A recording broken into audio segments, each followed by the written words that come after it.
Hi, I'm Ulla. I'm a research scientist and a spiritual scientist. I'm here to unite the head and the heart. If you like these videos, please subscribe to my channel and click on the bell to get notified of the new videos. Today's video is called How do we shift realities? Do we do it individually or in groups? How do we jump timelines? We know a lot more about these things now than even a couple of years ago, so let's dive right in. As explained in my video about time, we don't really exist in time. We exist in event space, where all events happen in the same space at the same time. Our past, present, and future are simply event points that create the illusion of time. Our reality is based on what event point we focus our consciousness on. That becomes our present moment, but we are constantly moving from one event point to another to create a timeline or an event stream. Let's take a closer look. All these event points are slightly different from each other. Each has a specific set of circumstances for us to experience. For example, here's a snowboarder in 3 different event points. First taking off, then sliding down the hill, and coming to a stop. So time is just a marker for an event. It's like a specific location or set of coordinates in event space. Here's the same snowboarder shown at the top, but in another event stream just below it, the poor chap fell down and broke his ankle. That was the expected direction of events in that timeline or event stream. You can see that there are many variations or potential combinations of events for us to experience. Why? Because everything that has already happened and will ever happen is happening right now. Meaning simultaneously. That's a mind bender for most of us. All realities are already in existence. But we also say all is choice. How is that possible? Well, we use parallel selves to explore these different choices or experiences, as explained in my previous video. Just know that if something is happening to you now, it's because you're supposed to be experiencing it now, even if it's a broken ankle. Sorry. It's not to punish you, it's an event that serves you because it shows you something about yourself or it allows you to serve others in some way. Does that mean that everything is predestined or fated to happen? If so, what's the point of us doing anything just to repeat what someone else has done? Are we just going over old ground? The answer is not really. It's true that all possibilities already exist, but they're like hollow shells that are not enlivened until we put our spark into them, align and play with them.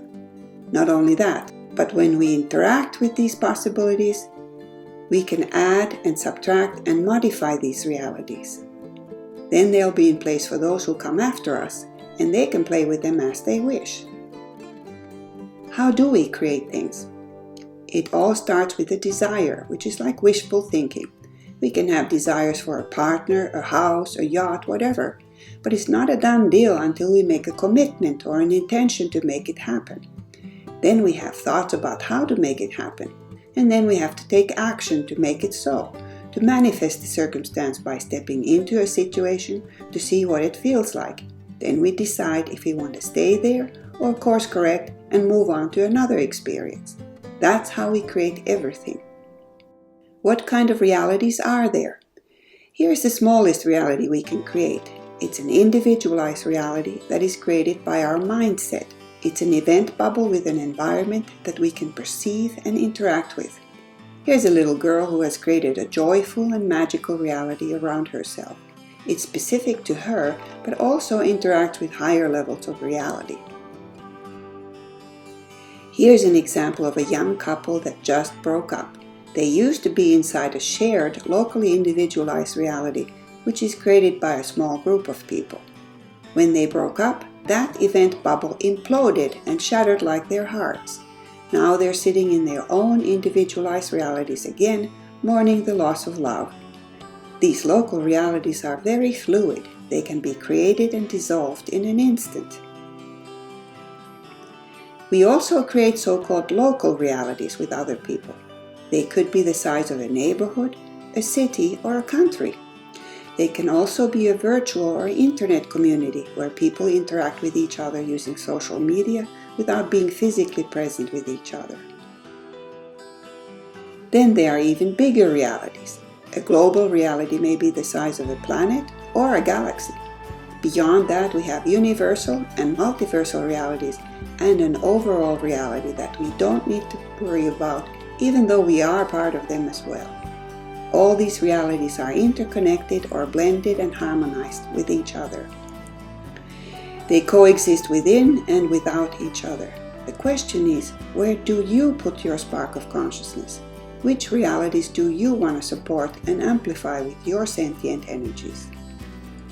Are you drawn into other people's realities, like those created by the mindsets of certain leaders or governments or mass media, which feed us many fear-based programs on a daily basis? They talk about conspiracy theories, the Illuminati, alien agenda, artificial intelligence, stock market crash, viral pandemics, and so on. All these realities do exist, but do they serve you or just make you feel like a victim, small and powerless, and living in fear? Matt Kahn said, "You're seeing the mean and nasty because we're being taught by the universe not to be manipulated by ignorance or unconsciousness. Life knows we have the power to anchor the opposite vibration. When we understand that the universe speaks in frequencies, we can create a very different experience for ourselves. We can choose a higher frequency based on love, not fear. Then we can anchor that in our world as joy, acceptance, harmony, unity, empathy, compassion, cooperation, connection, and so on. That's what all of us really want. We know what these states of being feel like. When we focus on holding and taking action from that higher state, we get an uplifting and expansive experience. Things happen with ease and grace. We don't feel like victims anymore. We're sovereign, self-empowered, creator entities, driven by our soul's agenda that leads with love." How does timeline jumping work? It happens when we want to move to a different space. It's both a frequential and spatial move, meaning we can be ejected from one event space at a lower frequency to another event space at a higher frequency level. We can't really do this consciously as human beings, but it happens to us, sometimes individually, sometimes collectively. We usually feel lighter, more joyful and capable on a higher timeline or frequency. No matter what situations life brings you, be they positive or negative, you can deal with it from a neutral, heart-centered place.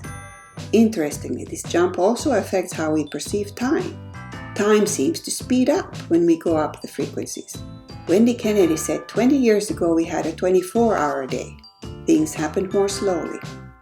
Now it feels like a 12-hour day in the same period. Things happen faster and feel more intense. Soon it's going to feel more like 8 hours because of time compression. We'll start to experience and manifest things even faster. Our reality may look the same physically, but it will feel much lighter. What does it mean in practice? Well, what used to take years to get through, we can do in moments, days, or weeks now, whether it's learning a new skill or resolving an issue with someone else. You can't mope around for days any longer. You have to deal with it. Otherwise, the same issue is repeated in different variations again and again until you feel pressured or inspired to resolve it. Then you can move on. Can we bend or manipulate time? The answer is yes. When we're running late, we can stretch time to get there on time, or compress time so we can get through routine or boring work faster. How do we do that? We can manipulate event space by pure intention. We can focus on getting to the right place at the right time, but we have to know it and have no doubt about it.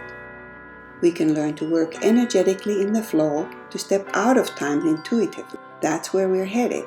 Time will crumble away as we continue to evolve. What does bending time look like? Here's an image analogy of event space with lots of event bubbles. Because frequency is spherical, not linear, it takes the shape of a bubble. But the bubbles can be stretched to make it ovoid, elongated, or amorphous. That's how we stretch time, according to Needler. He said, think of the multiverse as a big bubble that is full of smaller bubbles or spheres. With all the bubbles in this video, you might say, are we in bubble, toil and trouble? Life is not like that. Evolution has an agenda, which is to experience, learn and evolve through us. Matt Kahn said, life is always ushering us into higher levels of consciousness, leading us to a new reality for our own benefit. That's how we evolve. For more information, please go to my website at bigpicturequestions.com or read my books, which have a lot more information about who we are, why we're here, and what happens to us in the afterlife. I want to acknowledge Guy Needler, Wendy Kennedy, and Matt Kahn for giving us a new understanding of realities.